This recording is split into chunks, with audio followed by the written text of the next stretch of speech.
Hi everyone, Oscar Combs here with the ISO 9001 group. Hey, does your organization struggle with managing changes? Do you guys implement changes in your company and then once the changes are implemented, you have to say things like, man, we should have thought about that. Let's talk about it.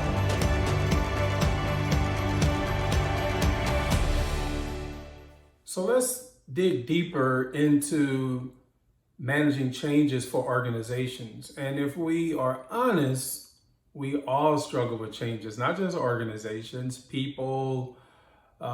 Just think about when you were born. You didn't want to come out the womb. It was nice and comfy. It was something you were familiar with. You felt comfortable and cozy in there, and then the doctor pulled you out. You came out crying, right? So nobody really likes change, but change has to be managed properly within the organization so that it doesn't end up having a major negative impact once implemented. And then we say things like, man, I wish we would have thought about that, right? So we don't have to have that thought. Also, people think, well, 2020, hindsight is 2020. Well, foresight can be almost 2020 as well. If we sit down and just stop and think about things, think about what we're doing before we implement change.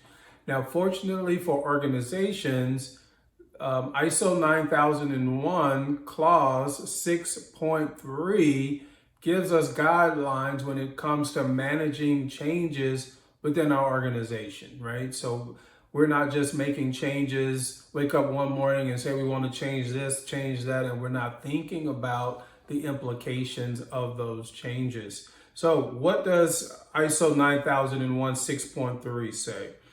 It says when the organization determines the need for changes to the quality management system, the changes shall be carried out in a planned manner.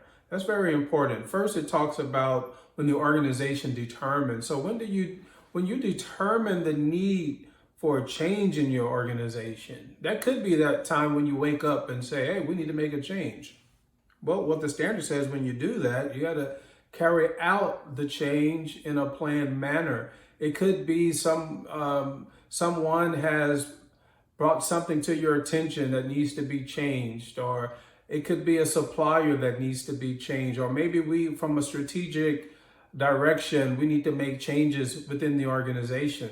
All fine, no problem. ISO 9001 is not saying that we don't need to make changes. It just says that we need to make changes and carry them out in a planned manner, right? That's when we get into troubles, when we make changes and we don't have a plan, or we didn't carry those changes out in a planned manner. Now, some people say, well, it says determine the need for changes to the quality management system. What about all of the other systems in our company and departments? Well, the quality management system is an umbrella system. It covers the entire organization. It covers the entire business. So when it says quality management system, you can really think of all of the processes and structures in your business. We could substitute quality for business management system.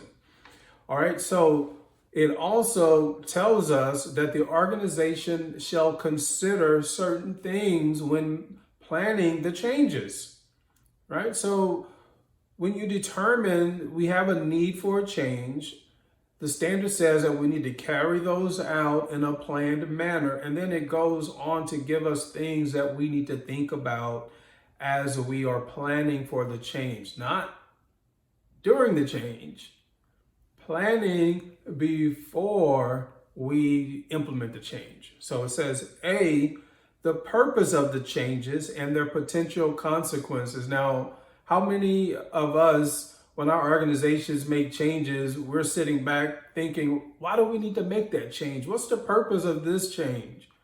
Well, believe it or not, sometimes people in your management don't really have a clear purpose. Sometimes we're just changing things for the sake of changing, which is fine in some cases, but in some cases, not so much, right?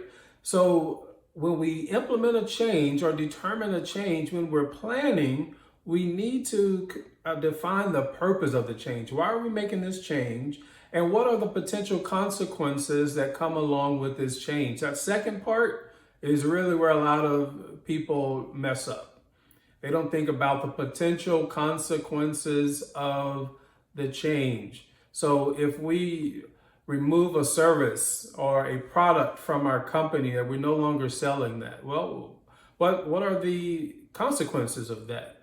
If we change a procedure in the company, well, okay, what is the purpose of this change? And then what are the consequences of that change? See, because sometimes changes have these ripple effects, things that we don't even think about that are impacted because we made one change. It's just what we call cause and effect, guys. B, the standard says we need to consider the integrity of the quality management system. Now, what it's talking about here, let's say we're making a change to a process, but we don't update the procedure or the policy impacted by that change. So we make a change in practice, but people are still following the procedure and we forget to update the policy or the procedure that they're following. So basically your change is not being implemented because people are still following the old procedure. So when we make changes in our organization, we need to consider what policy, what procedures, could even be forms, what systems do we need to change as a result of the change that we're making. The standard says in C, the availability of resources. It's very important. Sometimes organizations make changes and they don't think about all of the resources that are needed or that will be needed due to the result of the change. It could be that we're adding more product or a new product or a new service line, but we haven't staffed properly, right?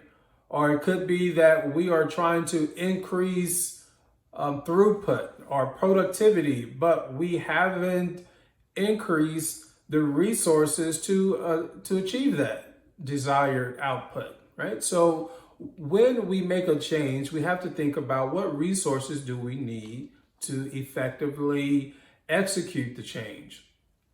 And then lastly, it says in D, the allocation or reallocation of responsibilities and authorities. So sometimes we're making changes in our company and it impacts the responsibility, the authority, the organizational chart, the organizational structure, but we don't think about that. Those are one of those things where people say, man, I wish I would have thought about that. Well, we can think about it. We can think about it before we implement the change. Standard says right here, changes shall be carried out in a planned manner. So that is the time to think about all of those implications of your changes before you make the change, but during planning of the change. So here are some examples of some changes where this may apply in your organization, because you, of course, you wouldn't do this for every small change in your company, but here are some examples just to give you some guidelines. Let's say company structure, changes to key or essential personnel in your company. What about you making changes in your supply chain, making changes to your policies and procedures in your company? What about equipment? Maybe you're making some changes to equipment, product design in your company, or the way you deliver your service is changing. What about your emergency response plans and your continuity plans? These are some examples of the types of changes that ISO 9001:2015 clause 6.3 is referring to, all right? So I do want to give you a scenario to go along with those examples that I've provided. So in this scenario, let's just assume that we need to make some organizational structural changes. You know, maybe this is a restructuring of the company, for example. We all have lived through that, so you understand what I'm talking about. So normally, if we are doing this per ISO 9001 6.2, you would have a process called management of change, or you may even have a form called change request. And this form or this process includes all of these elements of consideration that you should be considering when you are planning your change. So it may have things like, what's the purpose of this change? You know, why are we making this organizational change as a company? What are the consequences of that change? You know, before you make the change, just think about it.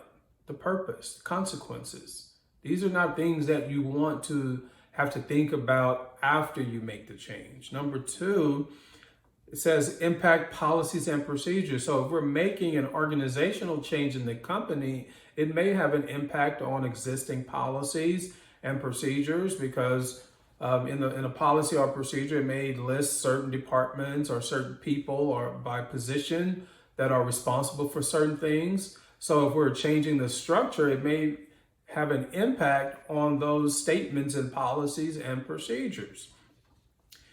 What about resources? So if we are making an organizational change, there could be additional resources needed. It could be more resources needed. It could be less resources needed, right? So we need to consider that, and who's impacted, what positions, what departments, before we implement the change and during the planning process. And then lastly, changes in responsibilities and authorities. So of course, if we're making an organizational change, structural change, it may impact responsibilities and authorities for things. We may have to go and update the organizational chart. We may have to update job descriptions, and we already talked about where we need to update policies and procedures. So you can see the benefit of really sitting down and thinking about major changes in the company before we make those changes. And we don't have to say, man, I wish I would have thought about that. So, hey guys, I encourage you to look into ISO 9001 2015 6.3 planning of changes. I believe it will help your organization manage changes a lot better and lessen the negative impact of those changes. Hey guys, Oscar Combs here with the ISO 9001 group. Hopefully you found this video beneficial for you. I ask that you like, follow our channel, like this video. Take a moment and leave a comment on the video. I'm interested in knowing, how does your organization implement changes in its company? Does it follow these practices that we talked about in ISO 9001? Or could your organization benefit from these type of considerations when making changes? So, Oscar Combs with the ISO 9001 group, helping organizations improve their operations and reduce their risk. Talk to you soon now. Bye-bye.